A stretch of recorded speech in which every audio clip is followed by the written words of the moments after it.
this is lateral movement of the hip. And we're actually going to be doing what the dressage people would call a two-track. We want this horse's body in a straight line. We're doing basic number 2. We have him in a frame. We're riding him up in a collected form. And then we take one leg off and press a little harder with the other leg. And this horse should move his hip over just a little bit from that outside leg pressure. And the minute we get that movement, then we want to give him a release. Then we'll ask him again to move that hip over a little bit. We might get some resistance. We just keep on pushing, pushing, pushing with that outside leg. As soon as he moves the hip over, we give him a release. So it's a very important basic, especially when you're teaching horse lead changes, when you're trying to stabilize a horse's rear end as you're turning him around, as you're trying to collect a horse in a circle when that horse is bent a little bit to that circle. So it's a very important basic. It's the third basic that we teach. It's one of the more difficult ones because all of a sudden, rather than working on this horse's front end, now you're working on his rear end. But once we get this basic completed, we got a young horse that's ready to go on and take any kind of training to do anything that we would ask him to do.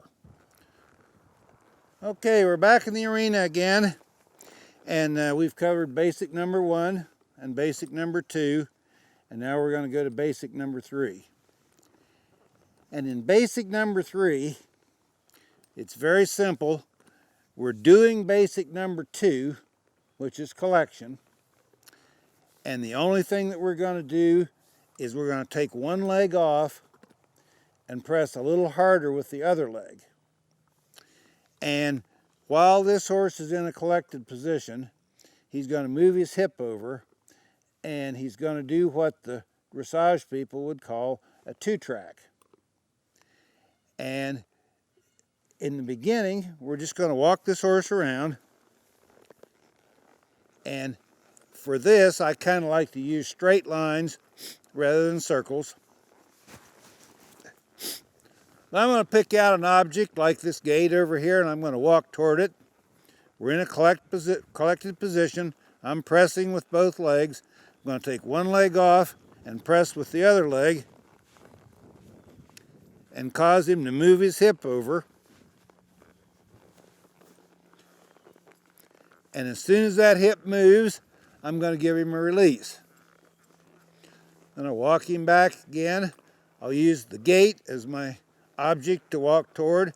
Take my right leg off, press with my left leg,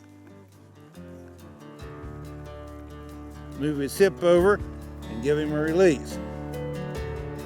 This colt's giving me a little bit of resistance here. We're just going to work through it. There we go, that's better.